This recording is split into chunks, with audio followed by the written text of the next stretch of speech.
अस्सलाम वालेकुम नाजरीन, क्लिनिकल टॉक की नई एपिसोड में एक नए टॉपिक और नए गेस्ट के साथ हाजिर है आपका होस्ट डॉक्टर अब्दुलसलाम राना।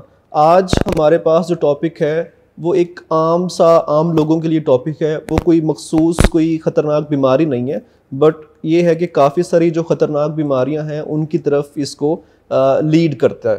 तो पॉस्चर के बारे में आप लोगों ने सुना होगा कि आप किसी इंस्ट्रक्टर ने कहा होगा, आर्थोपेडिक सर्जन ने कहा होगा, फिजियोथेरेपिस्ट ने कहा होगा कि जनाब आप अपना पॉस्चर ठीक रखें, आपका जो है ना कुब निकल रहा है, आपका जो है ना पॉस्चर, आपकी नेक का पॉस्चर क्योंकि ठीक नहीं है इसलिए आपकी गर्दन में दर्द होता है। अच्छा, रिक्शा ड्राइवर्स को मसाइल आते हैं, उनकी कमर में दर्द होता है। जो बैंकर्स हैं, जो बैंक में काम करने वाले हैं, जो ट्रैफिक पुलिस के एहलकार हैं, जो जिन्होंने सारा दिन खड़े होकर ड्यूटी करनी होती है, उनको भी ऐसे मसाइल जो है ना उनका सामना करना पड़ता है और उसकी वजह से जो है उन्होंने हॉस्पिटल्स के विज़िट करने पड़ते हैं।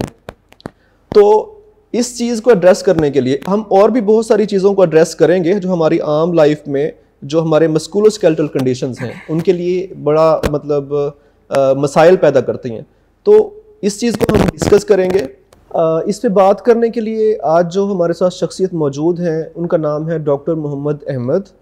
आपने रावलपिंडी मेडिकल यूनिवर्सिटी से अपनी ग्रेजुएशन फ़िज़िकल थेरेपी में कंप्लीट की। उसके बाद आपने अपनी पोस्ट ग्रेजुएशन की जो डिग्री है वो इसरा यूनिवर्सिटी इस्लामाबाद से मुकम्मल की। उसके बाद एक स्पेशलिटी जिसका नाम MS न्यूरोमस्कुलर फ़िज़िकल थेरेपी है, उसमें आपने एक पोस्ट ग्रेजुएशन की डिग्री यूनिवर्सिटी ऑफ लाहौर से ली और मुख्तलिफ जो क्लिनिकल और एकेडमिक्स में आपने काम किया। बड़ा लंबा कैरियर है और मुझे बड़ी खुशी है कि मैं इनका तारुफ करा रहा हूँ। तो उनके अंदर शिफा इंटरनेशनल हॉस्पिटल इस्लामाबाद, सरहद university Islamabad, university of Faisalabad और आजकल मुंसलिक हैं सिविल हॉस्पिटल सियालकोट से। आप इंचार्ज हैं फ़िज़िकल थेरेपी डिपार्टमेंट के और साथ ही जो है ना इदरीस हॉस्पिटल सियालकोट में भी अपने फ़राइज़ सरअंजाम दे रहे हैं। आए हम इनसे बात करते हैं। डॉक्टर साहब, सबसे पहले तो मैं अपने शो में आपको वेलकम करता हूँ। जज़ाकल्लाह, शुक्रिया बहुत बहुत आपका। इसके बाद जो है ना हम अपने प्रोग्राम का बाकायदा आगाज़ करते हैं। तो मैं आपसे सबसे पहले बड़ा सिंपल सा सवाल पूछना चाहूँगा, आप पोस्चर के बारे में क्या बताएंगे अगर किसी लेमैन को आपने बताना हो, क्योंकि हमारी जो ऑडियंस होती है ना उसमें मेडिकल, नॉन मेडिकल और लेमैन सब शामिल हैं माशाल्लाह से। तो पोस्चर क्या होता है? शुक्रिया डॉक्टर साहब, बहुत अच्छा सवाल है आपका। पोस्चर बेसिकली उस पोजीशन को कहते हैं जिसके अंदर आपका मिनिमम टेंशन मसल्स की, लिगामेंट्स की, आपके नेक के अराउंड, आपकी स्पाइन के अराउंड मिनिमम एफर्ट आपके मसल्स कर रहे हों, जिसके अंदर से आपकी बॉडी रिलैक्स पोजीशन में रहे। सबसे ज़्यादा हमारा डिलेमा ये है लोगों का जो पोस्चर का ख्याल नहीं करता है। मैक्सिमम मस्कुलोस्केलेटल डिसऑर्डर्स आपके पोस्चर रिलेटेड ही होता है। फॉर एग्ज़ाम्पल, आपने आजकल जिस तरह आपने अभी नाम लिया है हमारे मेडिकल स्टूडेंट्स का, बहुत से डॉक्टर्स हज़रात भी हैं, इवन OPDs भी कह रहे होता है, उनके अंदर बहुत सी प्रॉब्लम्स फेस करते हैं नेक से रिलेटेड। जी बिल्कुल। हम लोग जो हैं कोशिश ये करते हैं कि जी हम फौरी तौर पे इसको कोई इग्नोर कर देते हैं। अच्छा जी, ये लाइट सा मसल स्प्रेन है, मसल्स की हल्की सी स्टिफनेस टाइप है, इसको निगलेक्ट कर देते हैं। लेकिन इसका आइडिया लोगों को नहीं है।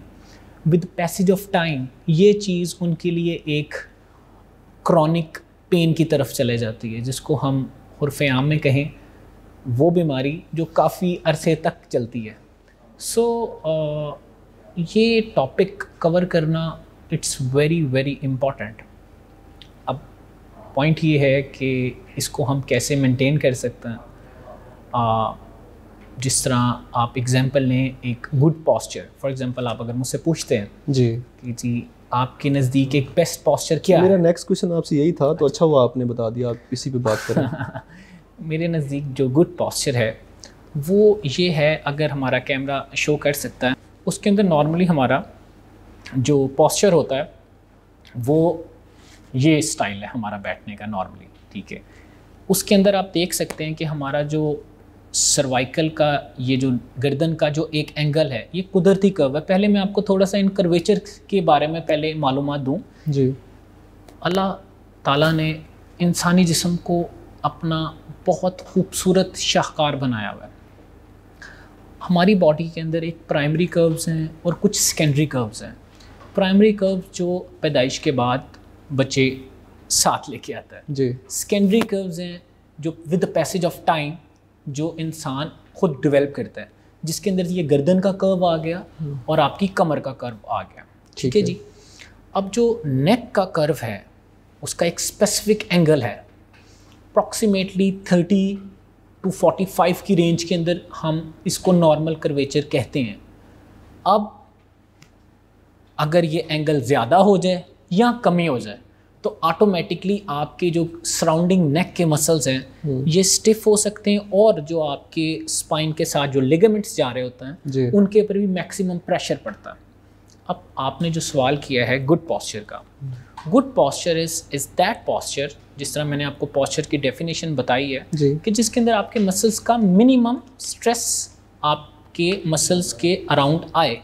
उसके अंदर ये आता है कि जी आपके जो ये लोब्स हैं और जो शोल्डर है ये एक प्रॉपर अलाइनमेंट में आए, बराबर हो, और और आपका शोल्डर थोड़ा सा प्रोट्रूटेड या थोड़ा सा उर्फ़े आम में पीछे की तरफ हो।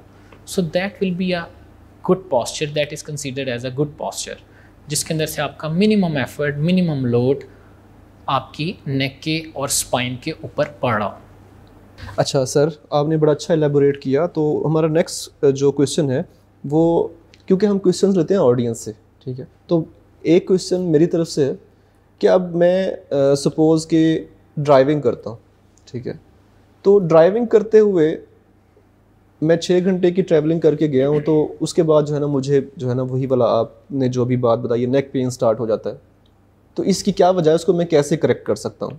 हाँ जी, ये भी बहुत कॉमन क्वेश्चन है। अक्सर औक़ात हमारे पास पेशेंट्स आते हैं, ड्राइवर्स होते हैं, और कुछ हमारे ओवरसीज़ पाकिस्तानी आते हैं स्पेशली, तो उधर ये बड़ा कॉमन चीज़ है कि जी ड्राइविंग करते हुए हम बहुत स्टिफ हमारी बॉडी हो जाती है। उसका वजह यही है कि हमने अपना जो नेक का एंगल है वो बहुत ज़्यादा, अपने जो शोल्डर्स हैं हमने बहुत आगे को प्रोट्रूड किया होता है। हमारे ये जो छाती के मसल्स हैं जिनको हम पैक्ट मेजर का नाम देता है, ये मसल्स आगे की तरफ आ जाते हैं और आपके एक शोल्डर स्लाउच पोस्चर की तरफ आ जाता है। ठीक है जी। अब जैसे ये आगे की तरफ आ गया तो आपके जो शोल्डर के मसल्स टाइट हो गए, और आपके जो पिछले मसल्स हैं, जो आपकी फर, जिसे हम स्कैपुला कहते हैं, स्कैपुला के अराउंड जो मसल्स हैं वो वीक हो गए। इसको हम अपनी टर्मिनोलॉजी में जो कहते हैं अपर क्रॉस सिंड्रोम कहते हैं। ठीक है। बहुत से हमारे मेडिकल स्टूडेंट्स भी हैं, डॉक्टर्स भी हैं, वो इस चीज़ को अच्छी तरह से समझ सकते हैं जो मैं इस चीज़ को एक्सप्लेन कर रहा हूँ। जो हमारी लेमन लैंग्वेज, जो हमारी ऑडियंस है जी, जिनको मेडिकल का आइडिया नहीं है, उनकी ज़बान में भी ये थोड़ा सा बता। बिल्कुल ठीक है। तो कॉजेज़ ऑफ बैड पोस्चर क्या है, वजूहात क्या हैं, किस वजह से जो है ना पोस्चर ख़राब होता है? जी, मैंने आपके पहले सवाल में उस चीज़ का आंसर दिया है कि इसकी वजूहात एक कॉमन सेडेंट्री लाइफस्टाइल है, ठीक है, जिसके ऊपर लोग फोकस नहीं करते। फॉर एग्जांपल बैठे हैं तो नॉर्मली ऐसे करके बैठ जाएंगे। उसका ये देखिए, अब ऑटोमेटिकली मेरा ज़्यादा मैक्सिमम वेट जो है बॉडी का वो इस साइड पे शिफ्ट हुआ है जी। तो इस साइड के जो सराउंडिंग मसल्स हैं they get into contracted position. ज़्यादा देर तक कॉन्ट्रैक्टेड पोजीशन में रहेंगे तो स्ट्रेस एलिमेंट उनके अंदर बढ़ेगा। अच्छा सर, हमारा नेक्स्ट क्वेश्चन आपसे ये है कि लॉन्ग टर्म इसके इफ़ेक्ट्स क्या होते हैं? मतलब अब बैड पोस्चर हो गया, हमें आपके पास कोई पेशेंट आता है, आप उसको कुछ बताएंगे भी तो, आप डराएंगे भी तो कि इसकी वजह से भाई आपको ये इफ़ेक्ट आएगा, तो इसके लॉन्ग टर्म इफ़ेक्ट हमारी बॉडी पे, हमारे सिस्टम्स पे क्या आते हैं कि जनाब आपका पोस्चर ख़राब है, किसी के नेक का प्रॉब्लम है, किसी की बैक का प्रॉब्लम है, किसी के जो है ना काफ मसल्स का प्रॉब्लम है, तो इसके बारे में थोड़ी वजाहत दीजिएगा। ये मॉडल मैं साथ लेके आया हूँ। बेसिकली ये एक मॉडल है, स्पाइन का मॉडल है, जिसके अंदर से ये आपको मैंने कर्व्स बताए हुए जी कि ये एक नॉर्मल कर्व है, ये लंबर का कर्व है, ये आपके सेकेंडरी कर्व्स हैं जो आपके वक्त के साथ साथ इंसानी जिस्म के अंदर अडाप्ट करता है। ये थ्रेसिक और ये जो सैक्रल है ये आपका प्राइमरी कर्व है। ठीक है, ये पैदाइश के वक्त होते हैं दोनों? जी, पैदाइश के वक्त होता है। सो पॉइंट ये है कि बैड पॉस्चर के साथ ऑब्वियसली अगर ये स्पाइन का एंगल थोड़ा सा आगे की तरफ चला जाए या ये पीछे की तरफ चला जाए तो ये सारी स्पाइन इंटरकनेक्टेड है।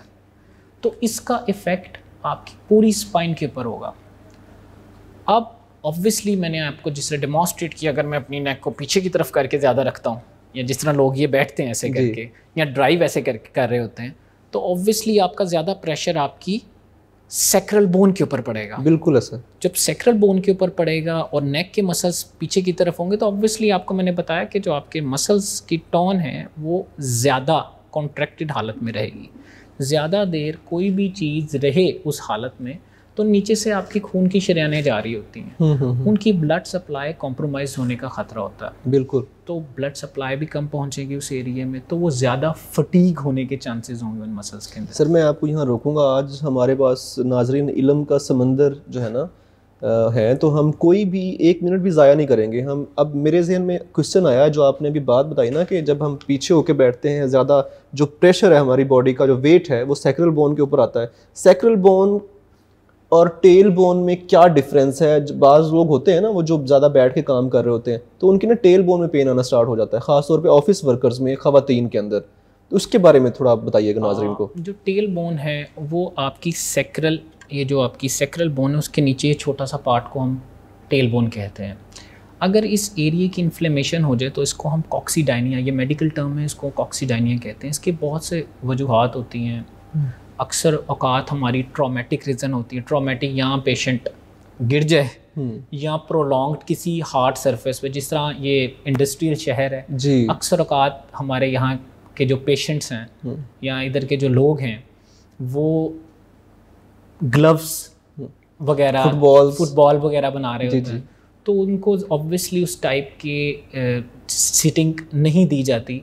तो हार्ड सरफेस होने की वजह से वो जब ज़्यादा देर तक उस चीज़ के ऊपर प्रेशर पड़ता रहता है तो वो टेल बोन की पेन स्टार्ट हो जाए, जिसको हम कॉक्सीडाइनिया कहते हैं। ठीक है। तो उससे प्रिवेंट करने का जो बेस्ट तरीका ये होता है कि अपना जो स्ट्रक्चर है, जो बैठने का है, उसको आप अपराइट पोजीशन में रखें।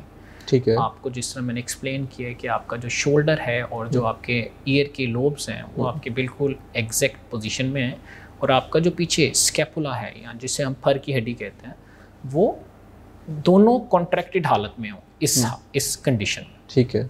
तो ये जो आपका पोस्चर है इसके अंदर, और इसमें जो कोई आप सॉफ्ट चीज़ पे बैठें तब चांसेस कम होते हैं इसके डेवलप होने के। उसके लिए हम कॉक्सीडाइनिया अगर किसी को डेवलप हो जाता है तो फिर हम उसको एयर कुशन का मशवरा देते हैं कि एयर कुशन के ऊपर वो बैठें ताकि आपकी टेल बोन के ऊपर प्रेशर कम रहे, वो चीज़ ऊपर की तरफ रहेगी। जैसे वो ऊपर की तरफ रहेगी तो इन्फ्लेम्ड जो प्रोसेस, इन्फ्लेमेशन का process, it will take time. तो उसके अंदर कुछ मेडिसिन और कुछ फिजियोथेरेपी का अमल दरकार होता है। ठीक है। फिर ये चीज़ें बेहतरी की तरफ। मेरा नेक्स्ट क्वेश्चन आपसे ये है सर कि सबसे ज़्यादा कॉमन जो है, जो हमारी यूथ में, जिस तरह आपने जिक्र किया पहले, जो कॉलेज मतलब स्टूडेंट्स हैं या जो ऑफिस वर्कर्स हैं, सर्वाइकोजेनिक हेडेक, उसके पोस्चर से कोई ताल्लुक़ है? और अगर ताल्लुक़ है तो क्या है, उससे कैसे बचा जा सकता है? डॉक्टर साहब आपका बहुत बहुत ज़बरदस्त क्वेश्चन है।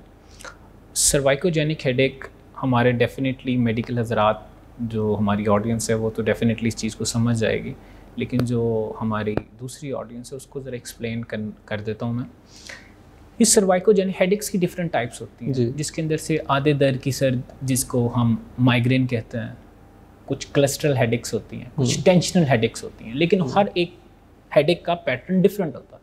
टेंशनल हेडेक्स आपको अक्सर औकात बैंड लाइक पेन फील कर रही होगी, माइग्रेन का एक डिफरेंट है, लेकिन जो सर्वाइकोजेनिक हेडेक है इसके साथ मिमिक करती है, ठीक है, लेकिन उसका पैटर्न जो पेन का है वो एसोसिएटेड होता है आपकी नेक के साथ। ठीक है। अब मैंने आपको जिस तरह एक्सप्लेन किया, ये आपकी नेक का एंगल है। अगर ये आपकी नेक आगे की तरफ ज़्यादा देर तक आप इसको झुका के रखें तो जो पहले 3 वर्टिब्रास होते हैं, C0 से C3 तक, वहाँ पे आपके टेंडर पॉइंट बन जाता है। मतलब टेंडर पॉइंट वहाँ पे दबाने से पेन होता है? हाँ जी, दबाने से पेन होती है, वो रेफर्ड पेन भी करता है। तो उसके साथ आपकी जो हेडेक है वो एसोसिएट होती है, बेसिकली यूनिलेटरल है, ठीक है जी। तो उसके साथ आपकी पेन एसोसिएटेड, और यही पेन आपकी कभी इस साइड पे भी दाढ़ में भी जा रही होती है। तो लोग अक्सर औकात इसको परेशान हो जाते हैं कि जी हम इस दर्द को क्या नाम दें। तो बेसिकली वो जो दर्द है वो आपकी नेक से रिलेटेड होती है। ठीक है। और ज़्यादातर ये पेन आपके मेडिकल स्टूडेंट्स या वो अफराद जो प्रोलॉन्ग सिटिंग करते हैं, जिनका काम ज़्यादा देर तक बैठने वाला होता है। ठीक है। अभी मैं आऊँगा, आपने सिटिंग पोजीशन पे बात की, सर्वाइक जो गर्दन की बात की। अच्छा, मेरा नेक्स्ट क्वेश्चन आपसे है कमर के दर्द से रिलेटेड, कि ये किन लोगों में ज़्यादा होता है? जैसे हमारे पास ज़्यादा जो सुनने में आता है ना, अगर कोई जो ट्रैफिक पुलिस वाला है वो स्टैंडिंग पोजीशन में खड़े होकर करने वाला काम है उसका, ठीक है, अगर उसको कैसे बचा जा, प्रिवेंशन कैसे हो सकती है और इसकी वजह क्या है? मैंने जिस तरह का आज हमारा टॉपिक ही टोटल पॉस्चर से रिलेटेड है, तो मैं अपने उस चीज़ को ज़रा उस टॉपिक से रिलेटेड ही रखूँगा। बेसिकली बैक पेन की बहुत सी वजूहात हो सकती हैं, उसके अंदर से one of the leading cause is posture. ठीक है जी। जिस तरह हमारे ट्रैफिक वार्डन्स हैं, उसके अंदर भी आपका स्टैंडिंग के लिए भी एक स्पेसिफिक पॉस्चर होता है। ठीक है। हमने अपना जो बॉडी है बिल्कुल ही हमने ढीली रखी होती है। हम कहते हैं कि जी कोई बात नहीं है, ऐसे चलता रहेगा हमारा काम, लेकिन ये ज़्यादा देर तक काम चल नहीं सकेगा। उसके नुकसानात फिर हमारे वो अफराद जिनका प्रोलॉन्ग्ड स्टैंडिंग वाला काम है उसके ऊपर भी पड़ता है। जिस तरह ये आपके ये जो पीठ की हड्डी है, इसके आपके मसल्स होते हैं जो आपकी पूरी स्पाइन की मैकेनिक्स को मेंटेन करके रख रहे होते हैं। अगर हम एक साइड पे अपना बॉडी का शिफ्ट, जिस तरह अक्सर औक़ात हम खड़े रहते हैं, हम कोशिश करते हैं हम एक साइड पे अपनी बॉडी का वेट शिफ्ट करके रखें, तो ऑब्वियसली आपकी बॉडी की सारी अलाइनमेंट डिस्टर्ब हो जाती है। तो एक साइड के जब मसल टोन ज़्यादा होना शुरू हो जाए, दूसरी साइड की मसल टोन कम होना शुरू हो जाए, तो वो स्पैज़ आने के इम्बैलेंस हो जाता है। जी, इम्बैलेंस हो जाती है। तो उसके साथ आपके मसल्स की जो प्रॉब्लम है वो बढ़ सकती है। उसकी अगर आप ट्रीटमेंट की बात करें तो ट्रीटमेंट जो सर फहरिस्त है, जितनी भी मस्कुलोस्केलेटल की जो मैंने पॉस्चर रिलेटेड प्रॉब्लम आपसे बात की है, उसका जो बेस्ट इलाज है वो फिजियोथेरेपी ही है। बिल्कुल। कोई भी ऐसी हमारे पास कोई गीदर सिंगी नहीं है कि उसका इलाज हम खुद ब खुद ही हो जाएगा। जी। उसके लिए आपको ज़ाहिर एफर्ट करनी पड़ती है। उसके लिए आपको एक ट्रेंड फिजियोथेरेपिस्ट के पास जाना पड़ेगा। ठीक। उसके साथ साथ कुछ मेडिसिन्स का रोल भी होता है। हमारा एक अलमिया ये है कि हम कोशिश करते हैं कोई भी चीज़ हो, हम अब्रप्टली मेडिसिन्स की तरफ जाते हैं कि मेडिसिन्स जब तक आपकी अलाइनमेंट नहीं ना सेट होगी जी, तब तक आपका सर कोई भी चीज़ प्रॉपरली मैनेजेबल नहीं होगी। मेडिसिन्स आपको डेफिनेटली इफेक्ट तो देगी, लेकिन फॉर द शॉर्ट टाइम, जब तक उसकी मेन कॉज जो है वो ट्रीट नहीं होगी। एग्जैक्टली, जब तक आप मेन कॉज नहीं आप उसकी सेट करेंगे। मेन कॉज इज डिफिगर्ड, अलाइनमेंट ख़राब होना। अलाइनमेंट का जो सारा चक्कर होता है वो एक फिजियोथेरेपिस्ट बेहतर तरीके से जानता है कि उसने कौन कौन सी स्पेसिफिक एक्सरसाइजेस करानी है, कौन कौन सी ऐसी टेक्निक्स अप्लाई करनी है कि उस चीज़ से आपको एज सुन एज पॉसिबल निकाले। और ये जो चीज़ है ये आपकी लॉन्ग टर्म तक चल सकती है अगर आप उस चीज़ को मेंटेन करके रखें। वो बताई हुई एक्सरसाइजेज जो फिजियोथेरेपिस्ट बताए और जो आपको कुछ सेशंस दरकार होते हैं फिजियोथेरेपी के, कोई भी चीज़ ऐसी नहीं है कि जो चुटकी में सेट हो जाए, specially musculoskeletal disorder, it will take time. ठीक है, हम प्रोग्राम के सिलसिले को आगे बढ़ाते हैं। औलाद अल्लाह की नेमत है। जब एक औरत माँ बनने वाली होती है, ज़ाहिर है उसके अंदर हार्मोनल चेंजेस भी आती हैं, फिजियोलॉजी उसकी चेंज होती है, उसके साथ साथ उसके जो पॉस्चर है उस पर भी ज़ाहिर है इम्पैक्ट पड़ता है। एक जो जान है वो माँ के पेट में पल रही होती है, तो इस दौरान क्या चेंजेस आती हैं और पॉस्चर किस तरह से जो है ना डिस्टर्ब करता है आफ्टर जो है ना डिलीवरी? बिल्कुल, बहुत ज़बरदस्त क्वेश्चन आपका। हमारे पास अक्सर ख़वातीन जो होती हैं, और आपने इसका सलूशन भी बताना है सर। जी डेफिनेटली। थर्ड ट्राइमेस्टर में हमारे पास ख़वातीन आती हैं ज़्यादातर लोअर बैक पेन की कंप्लेन के साथ। जी। उसकी मेन वजह ऑब्वियसली कि जब आप बेबी के साथ होती है वालदा, तो उनकी जो पेल्विस है ये शिफ्ट कर जाती है अपवर्ड, आगे की तरफ, जिसको हम लाडोसिस कहते हैं, लंबर लाडोसिस। लाडोसिस का वर्ड जो निकला बेसिकली लॉर्ड से निकला, मतलब किंग। जिस तरह किंग चल रहे होते हैं अपने एक पॉस्चर में, इस तरह प्रेगनेंसी में ये एक स्पेसिफिक पॉस्चर होता है जिसके साथ ख़वातीन चलती हैं और वो ख्याल नहीं कर रही होती कि उनके जो मसल्स हैं वो काफ़ी हद तक, क्योंकि अल्लाह ताला की तरफ से ये उनका ऐसी बॉडी का स्ट्रक्चर हो जाता है हार्मोन्स की वजह से कि उनकी जो मसल्स की जो रिलैक्स पोजीशन है जी, मसल्स जो होते हैं काफ़ी रिलैक्स होता है। तो उसके अंदर मैक्सिमम चांसेस होते हैं कि आपकी लोअर बैक के ऊपर स्ट्रेन पड़ना शुरू हो जाता है। ठीक है। उसको मैं एक्सप्लेन इस सेंस में ही कर सकता हूँ कि उसके लिए स्पेसिफिक एक्सरसाइजेज होती हैं। फॉर एग्जांपल जिस तरह आप कोई भी पीछे एक छोटी सी आप गद्दी टाइप रख लें, ठीक है, या बैक एक के लिए कुशन टाइप मिलता है, वो आप पीछे से मेंटेन करके उसके अपने पोस्चर को मेंटेन कर सकते हैं। ठीक है। इसके अलावा जितना हो सकता है जब चलते हुए अपना ख़ास ख्याल रखें पोस्चर का। फॉर एग्जांपल चल रहे हो तो अपने शोल्डर थोड़े से प्रोट्रूटेड हालत में करके और टमी को थोड़ा सा इनवर्ड मूव करके आप चलने की कोशिश करें ताकि मिनिमम प्रेशर आपकी स्पाइन के ऊपर पड़े। उससे ये होता है कि आपके मसल्स एक प्रॉपर पोजीशन में रहता है। तो मैं आपसे पूछना चाहूँगा, हाई हील्स जो आजकल फंक्शंस पे और ज़्यादा मतलब ख़वातीन पहनती हैं, उससे क्या इम्पैक्ट पड़ता है हमारे मसल्स पे या बॉडी पे या पोस्चर पे, और क्या उसका रिज़ल्ट क्या होता है?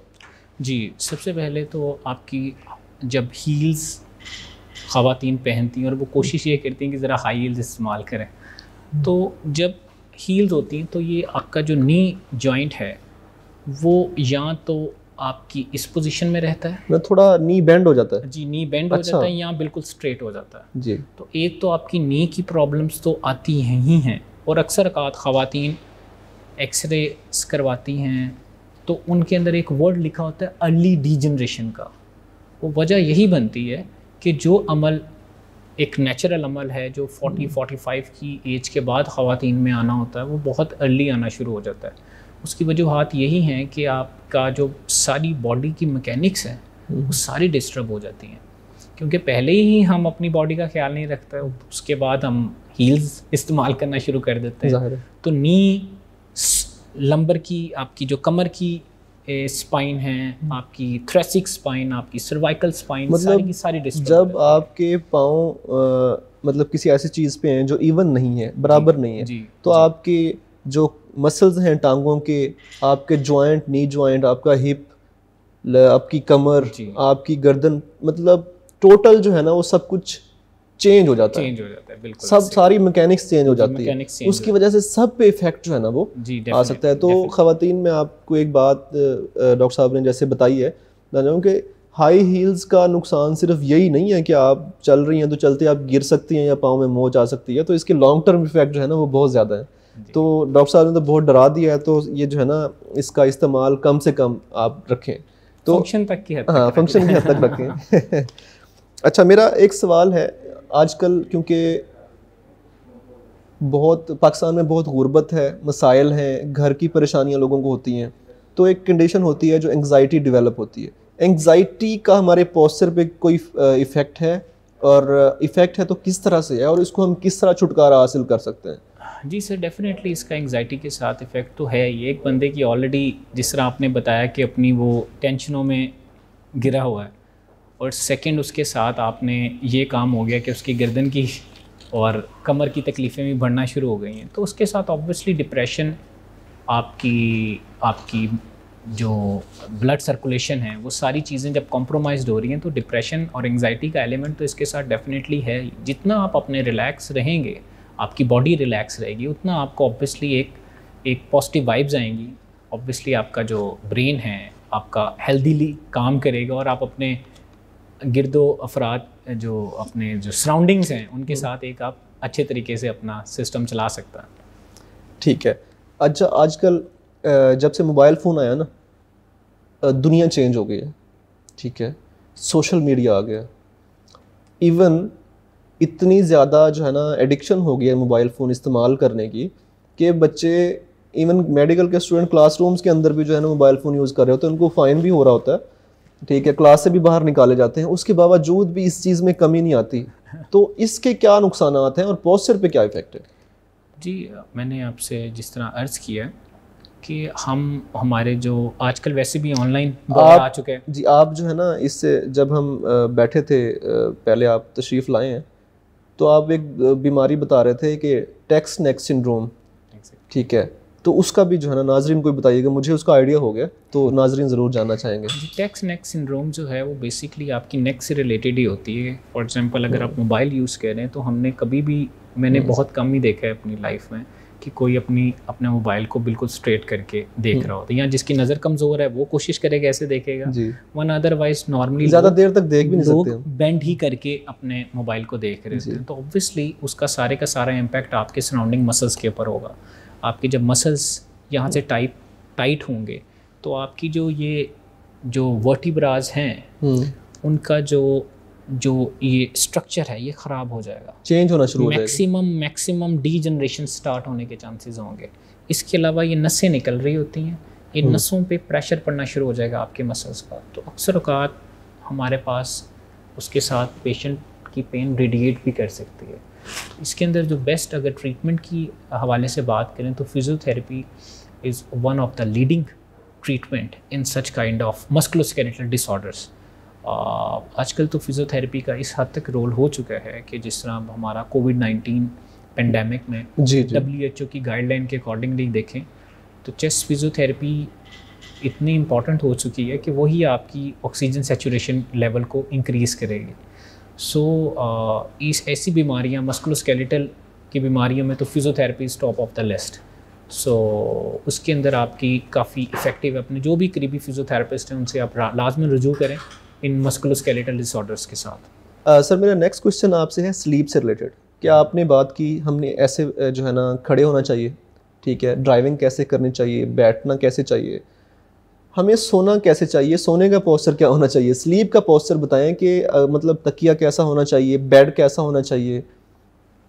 उसके लिए जो बेस्ट हमारा जो सलूशन है वो सुन्नत तरीका भी है कि आप जब करवट लें, जो स्पेशली जो हमारा पिलो होता है जी, हम कोशिश क्या करते हैं कि इस पिलो को हम इतना आगे की तरफ रख लेते हैं नेक के आगे कि उसके साथ आपका जो नेक का एंगल है वो सारे का सारा आगे की तरफ फॉरवर्ड कर जाता है। ठीक है, मतलब जो पिलो है वो काफ़ी हाइट उसकी ज़्यादा होती है, हमारी बेसिकली स्पाइन जो सर्वाइकल स्पाइन है दो स्पाइंस पे मबनी है, एक अपर सर्वाइकल स्पाइन, एक लोअर सर्वाइकल स्पाइन। अब जब कुछ अफराद जब पिलो हाई पिलो यूज़ करते हैं तो उसके साथ आपकी बॉडी आगे की तरफ चले जाती है। आगे की तरफ जाने से आपका जो प्रेशर है वो आखिरी मोरों के ऊपर, छठे सातवें मोरों के ऊपर पड़ना शुरू हो जाता है। उसके बाद लोगों को इतनी स्पेशली जो नेक के सराउंडिंग मसल्स हैं वहाँ पे अजीब किस्म का बोझपन फील होना शुरू हो जाता है। तो उसके लिए बेस्ट तरीका ये है कि ना ज़्यादा बड़ा पिलो हो ना ज़्यादा छोटा, वो पिलो दरमियाना पिलो हो और जो कि आपकी पूरी शोल्डर्स तक आपकी स्पाइन को कवर करके रखे और स्पेशली जो कर्व है ये मैनेजेबल हो सके। ठीक है। अगर आप, और जिस तरह मैंने बताया कि जब हम कोशिश ये करते हैं जब हम रात को सो रहे होते हैं तो हम इस साइड पे अपनी गर्दन को शिफ्ट कर लेते हैं। आपने जब टर्न लेना है तो अपनी पूरी बॉडी इकट्ठी, ठीक है, शिफ्ट करें ताकि आपकी जो पूरी की पूरी स्पाइन है वो एक अलाइनमेंट में रहे। कहने का मकसद ये है कि इस पोजीशन में आपकी स्पाइन इकट्ठी रहे जी। नेक इस साइड पे रोटेट होगी तो ऑटोमेटिकली आपका जो प्रेशर है वो इन मोहरों के ऊपर पड़ना शुरू हो जाएगा। ठीक है। जो कि बाद में जाके सुबह उठते साथ ही इंसान, हालांकि नींद के बाद लोगों को फ्रेश उठना चाहिए, हम थके हुए उठते हैं, लेकिन थके हुए उठते हैं, वो ये वजह होती है। ठीक है, कि अपने पोस्चर का ख्याल नहीं। मेरा एक क्वेश्चन आपसे ये है कि जो लोग वॉलेट, हालांकि ये तो बड़ी इग्नोर करते हैं इस चीज़ को, लेकिन नो डाउट कि उसका इम्पैक्ट होता है कि जो अपना पर्स या वॉलेट जो है अपनी पॉकेट में डाल के बैठते हैं जो लोग, जिस तरह ऑफिस में, क्या उसका भी कोई इम्पैक्ट पड़ता है? क्योंकि उससे भी तो इम्बैलेंस हो जाता होगा ना। जी डेफिनेटली उसका इम्पैक्ट ये होता है कि आपका जो वॉलेट है, हम कोशिश करते हैं कि हम पीछे की तरफ ही अपनी पॉकेट में रखें। अब यहाँ से आपकी ये नर्व्स गुजर रही होती हैं जिसको हम शैटिक नर्व कहते हैं। शैटिक नर्व आपकी इस बैक साइड से पास करती हुई आपकी एंड तक जाती है, एंकल तक। ठीक है। अब ज़्यादातर लोग वॉलेट को अगर पीछे रखते हैं तो वो आपकी नर्व कंप्रेशन स्टार्ट हो जाती है, और जब नर्व कंप्रेशन स्टार्ट होती है उसके साथ वॉलेट, जाहिर सी बात है वो प्रेस कर रहा है आपकी नर्व को, जब वो प्रेस स्टार्ट हो जाती है तो फिर लोग उसको कह रहे होते हैं कि पता नहीं ये मोहरों की दर स्टार्ट हो गई है। असल में वो जो प्रॉब्लम स्टार्ट हुई है वो आपकी नर्व इरिटेट होना शुरू हुई है, हाइपर एक्साइटेबल हो गई है वो नर्व। ठीक है। तो उसकी वजह से वो फिर पेन रेडिएट करती है। तो उसका जो हल यही है कि उसके अंदर वॉलेट जो है कोशिश करें आप पीछे ना ही रखें, पॉकेट में रखें, साइड पे निकाल के रख लें, हाथ में पकड़ लें आप। डॉक्टर साहब बड़ी डिटेल से आपसे पॉस्चर के बारे में डिस्कस हुई, तो आप आए, आपका बहुत शुक्रिया। सुंदर्स फाउंडेशन आपने विज़िट किया, तो कैसा लगा आपको यहाँ के? माशाल्लाह बहुत ज़बरदस्त था। और सबसे बड़ी बात ये कि ये जो अदारा है ये टोटल वेलफेयर के ऊपर है। जी जी। माशाल्लाह अल्लाह इस अदारे को दिन दुगनी और रात चुगनी तरक्की दे, आमीन। और ऐसे ही ये जो हमारे वो अफराद जो अफोर्ड नहीं कर सकते वो इस अदारे में आते रहें और इस अदारे का नाम और अल्लाह पाक ऊपर। आमीन, थैंक यू वेरी मच। और क्लिनिकल टॉक के बारे में हमारी रिवायत है, हम ज़रूर पूछते हैं अपने गेस्ट से, ये अवेयरनेस कैंपेन है। देखता रहता हूँ और मुझे बड़ी इन्फॉर्मेशन मिलती है आपके शो से, बहुत ज़बरदस्त आपका शो है। आपके शो के लिए भी ढेर सारी दुआएं हैं कि अल्लाह आपको कामयाब करे, आपके शो को कामयाब करे। डॉक्टर साहब बहुत शुक्रिया, आप हमारे शो में तशरीफ़ लाए, और इंशाल्लाह हम कोशिश करेंगे कि आपसे दोबारा भी टाइम लें और ज़हमत दें आपको दोबारा आने की। तो इसी के साथ नाजरीन हमारे प्रोग्राम का वक्त ख़त्म हुआ चाहता है। नेक्स्ट प्रोग्राम में किसी नए टॉपिक के साथ आपके साथ मुलाकात होगी, तब तक के लिए इजाज़त दीजिएगा। अल्लाह हामी नासिर हो जी।